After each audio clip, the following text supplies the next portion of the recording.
اگر میں آپ سے کہوں کہ گل احمد پر، بریزے پر، چین ون ملتان کے فلاں فلاں مال میں سیل لگی ہوئی ہے 30%، 40%، 50%، یہاں سے سیدھا بات جائیں گی کہ نہیں؟ اور اگر میں یہ کہوں کہ کل صبح سے ڈاکٹر مصباح احمد فیس بک پیج پر، زوم کلاس پر، واٹس ایپ میں ہم سورۃ القصص کی تفسیر شروع کر رہے ہیں، تو پھر آپ کا ریئیکشن کیا ہوگا؟ مشکل ہے، نیند، کام، ناشتہ، بچے، گھر، خاون، تیاری اسکول، حالانکہ ونٹر بریک شروع ہو گئی ہے۔ کمال ہے میری بہنوں کے ننھے سے دماغ میں کتنے بہانے ہیں، اور رب کی دی ہوئی تقریباً 100 سال ایسے ہی ہوتی ہے نا، 60-70 سے ایوریج شروع ہوتی ہے، 100 مل ہی جاتی ہے، بیماری، بڑھاپا، کل ملا کے تقریباً 100 سالہ زندگی میں اللہ دے 100 سے بھی زیادہ جئیں، لیکن ہم ایک سال میں ایک سورت کے حساب سے بھی 100 سالوں میں قرآن کی 100 سورتیں ہی نہ پڑھ سکے اور نہ سمجھ سکے۔ کتنے افسوس کی بات ہے۔ 114 صورتیں ہیں نا، ٹوٹل صرف 30 پارے۔ اپنی پوری زندگی میں ہم قرآن کو بس اتنا بھی نہ دے سکے۔ کوئی ازالہ چاہتی ہیں کہ دکھوں کا، گناہوں کا مداوع ہو جائے، آخرت کا سامان ہو جائے؟ صبح 6:30 بجے ڈاکٹر مصباح احمد فیس بک پیج پر، یا آپ 031166444949 پر واٹس ایپ وائس میسیج بھیجیں، مجھے کنفرم ہو جائے گا کہ سسٹرز ہیں، میں آپ کو اپنی کمیونٹی کلاس کا حصہ بنا لوں گی انشاءاللہ۔ آپ فیس بک کا پیج میرا اوپن کر لیں یا زوم کلاس میں آ جائیں۔ زوم میں یہ ہے کہ سسٹرز سوال پوچھ بھی سکتی ہیں، کچھ سمجھ نہیں آ رہا، اور فیس بک کے ذریعے سے انشاءاللہ میں صبح ہی صبح آپ کے گھر ہوں گی، تو گھر بیٹھے تعلیم قرآن کا بہترین موقع ہے۔ وگرنہ حالت یہ ہے، افسوس ہوتا ہے کہ اللہ سے ہمارا تعلق صرف کلمہ پڑھنے ہی کی حد تک ہے، بس تقاضوں کا، تفصیل کا کچھ نہیں پتہ۔ قرآن سے ہماری نسبت شبین، ختم، قرآن خوانی اور اصال کی حد تک ہے۔ افسوس کہ زندہ کتاب کو ہم نے مردوں کے لیے بنا لیا۔ کاش کہ زندوں کی ہدایت کا سامان بنائیں کہ باقی موت، قبر، برزخ، محشر سارے مراحل خود بخود آسان ہو جائیں۔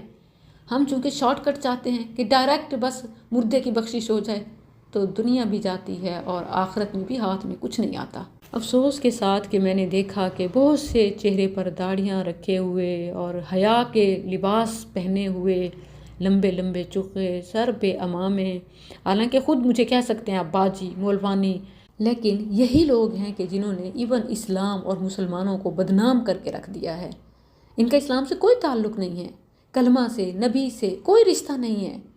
اللہ اکبر۔ میں آپ کو بتاؤں، ایک شاپ پر میں گئی اور شاپ کیپر کی، جس نے ایک بہت ہی قاری، امام اور مولوی کا حلیہ بنایا ہوا تھا، تو جس پر میں نے اعتبار کر کے ایک چیز پرچیز کی، ڈیل ڈن کی، بعد میں جب میں نے اس کی خیانت رنگے ہاتھوں پکڑی تو میں حیران رہ گئی کہ اب اس شخص کے حلیے کو دیکھوں، اس کی شخصیت کو دیکھوں، ظاہر کو دیکھوں یا باطن کو، کس پر بات کروں؟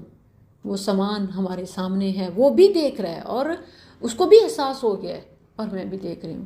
ایک لمبی سی دیر کے لیے میں نے اس کو یہ پیغام دینا چاہا، سمجھانا چاہا کہ اس خاموشی سے میرے بغیر کچھ بولے کہے وہ سمجھ جائے اور اس کا احساس ہو جائے، معافی نہ صحیح یہ تبدیلی کر کے دے دے، کم از کم غلطی ہی تسلیم کر لے یا توبہ ہی کر لے آئندہ کے لیے۔ لیکن جب وہ اپنی ڈٹائی پہ اتر آیا کہ جیسے کچھ ہوا ہی نہیں، ادھر ادھر دیکھتے ہوئے جب میں نے شاپ کا بغور جائزہ لیا تو مجھے سبز جھنڈی لگی ہوئی اور اس پر لبیک یا رسول اللہ لکھا ہوا نظر آیا، تو میں نے اس کی طرف اشارہ کیا اور شاپ کیپر سے کہا آپ دیکھ رہے ہیں اسے؟ کہنے لگا جی، بالکل ایک ڈنکے کی چوٹ پر جی۔ میں نے کہا پھر جو کچھ یہ آپ نے کیا ہے، تو اس کے ہوتے ہوئے وہ نام لکھا ہوا ہے آپ کے سامنے، وہ نعرہ لگا ہوا ہے آپ کے سامنے، آپ یہ کیسے کر سکتے ہیں؟ اور بڑی ڈٹھائی سے جواب ملتا ہے کہ وہ تجھے برکت کے لیے لگایا ہوا ہے۔ یا للعجب، کاش کہ یہ برکت کا ہم مذاق نہ اڑاتے۔ اس نام کو دکان میں لکھنے کی بھی ضرورت نہیں تھی، وہ دل میں بھی نقش ہوتا تو کافی تھا۔ اگر ہمیں نام والے کا یہ پیغام ذرا یاد ہوتا، من غش فلیس منی، جس نے ملاوٹ کی، دھوکہ دیا، وہ ہم میں سے نہیں ہے۔